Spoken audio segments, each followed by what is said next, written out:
Deep in the Bavarian countryside of Germany lies a small, now infamous farmstead called Hinterkaifeck. In 1922, this remote and seemingly peaceful place became the site of one of the most disturbing and perplexing unsolved murder cases in history. A family of 6 was brutally slaughtered, and despite numerous investigations and theories, the mystery of what happened at Hinterkaifeck remains unresolved to this day. What makes this case even more terrifying is the string of eerie events that occurred before the murders, leaving a trail of clues that suggest the killer may have been lurking in the shadows, living among the family, and patiently waiting for the right moment to strike. The Gruber family lived on the Hinterkaifeck farmstead, located about 70 kilometers north of Munich. The family consisted of Andreas Gruber, his wife Cecilia, their widowed daughter Victoria Gabriel, and her 2 children, Cecilia and Joseph. Also living with them was their maid, Maria Baumgartner, who had only recently been hired after the previous maid quit under mysterious circumstances, claiming that the farm was haunted. The Grubers were not particularly well liked in their small community. Andreas Gruber, the patriarch, had a reputation for being a cruel and abusive man. He was known to be strict, controlling, and domineering. It was also rumored that Andreas had an incestuous relationship with his daughter Victoria, a fact that would later complicate the investigation. Victoria had 2 children, 7-year-old Cecilia and 2-year-old Joseph. The paternity of Joseph was a matter of great speculation, with some believing that Andreas was the father, while others pointed to Victoria's deceased husband or a local man named Lorenz Schlittenbauer, with whom she had a brief affair. In the days leading up to the brutal killings, several strange events unfolded at Hinterkaifeck. Andreas Gruber told neighbors that he had found unfamiliar footprints in the snow leading from the edge of the forest toward the house, but none leading back. He also mentioned hearing footsteps in the attic at night, but upon searching, he found no one. Additionally, a set of house keys had gone missing, and strange occurrences such as items being moved or misplaced had unnerved the family. Despite these unsettling incidents, Andreas did not report the matter to the police, dismissing it as a trivial concern. On March 31st, 1922, Maria Baumgartner, the new maid, arrived at the farm. Her sister dropped her off, unaware that this would be the last time they would see each other. That same evening, something terrible happened at Hinterkaifeck. For several days after March 31st, neighbors grew concerned when the Gruber family failed to attend church and young Cecilia was absent from school. The farm appeared unusually quiet, and smoke no longer rose from the chimney. On April 4th, 1922, Lorenz Schlittenbauer, a neighbor and former lover of Victoria, decided to investigate. Accompanied by 2 other men, Schlittenbauer entered the farm and discovered a horrific scene. In the barn, the bodies of Andreas, Cecilia, Victoria, and little Cecilia were found stacked on top of one another, covered in hay. It appeared that they had been lured into the barn one by one and murdered with a mattock, a type of pickaxe. Inside the house, Maria Baumgartner and 2-year-old Joseph were found dead in their beds. All 6 victims had suffered gruesome head injuries, and it was clear that they had been killed with brutal force. The local police were called to the scene, but the initial investigation was mishandled. The crime scene was contaminated as neighbors and curious onlookers wandered through the house, disturbing potential evidence. Despite this, the police were able to determine a few key details about the crime.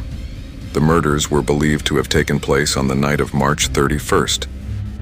Disturbingly, evidence suggested that the killer had remained at the farm for several days after the murders. Food had been eaten, the livestock had been fed, and neighbors reported seeing smoke coming from the chimney in the days following the killings. This led investigators to believe that the murderer was either someone who knew the family well or a stranger who had been living in or around the property for some time. The brutality of the murders and the bizarre circumstances surrounding the case baffled investigators.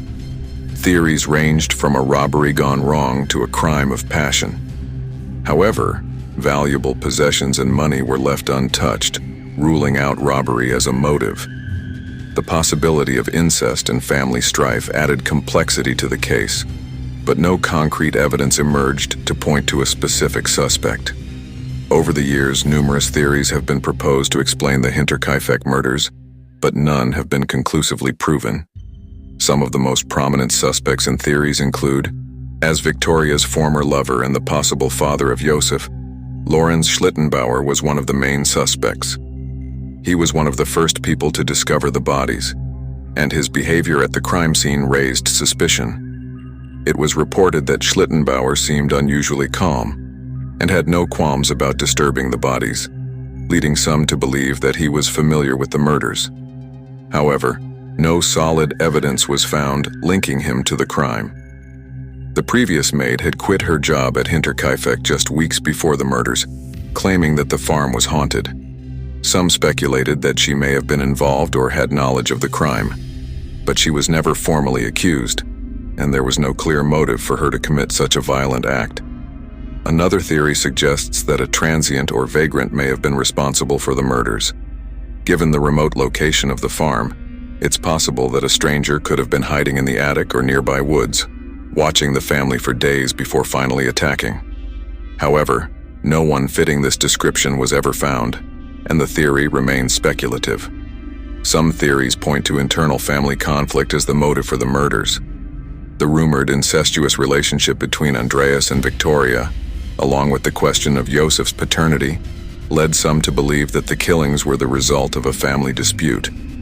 However, there is no definitive evidence to support this theory, and the killer's identity remains a mystery.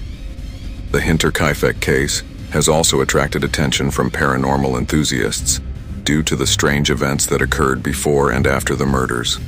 The missing keys, the mysterious footsteps in the snow, and the sounds coming from the attic have all contributed to the belief that the farm may have been haunted or that supernatural forces were at play. Additionally, the fact that the killer remained at the farm for several days after the murders, tending to the animals and eating food from the kitchen, has fueled speculation that something otherworldly may have been involved. While these supernatural theories are not taken seriously by most investigators, they have added an eerie dimension to an already terrifying case. The Hinterkaifeck murders remain one of Germany's most famous unsolved cases, and the farmstead itself has become a macabre tourist attraction. Over the years, numerous books, documentaries, and even fictionalized accounts of the murders have been created, all attempting to unravel the mystery of what happened on that cold night in 1922. In 1923, the Hinterkaifeck farm was demolished, and today, nothing remains of the once thriving homestead. A small memorial stands at the site, reminding visitors of the tragic and violent events that took place there. The Hinterkaifeck murders are a chilling reminder of the dark secrets that can lurk beneath the surface of even the most seemingly ordinary lives. The strange occurrences leading up to the crime, the brutality of the murders, and the fact that the killer may have lived among the victims for days after the massacre make this case one of the most disturbing in true crime history.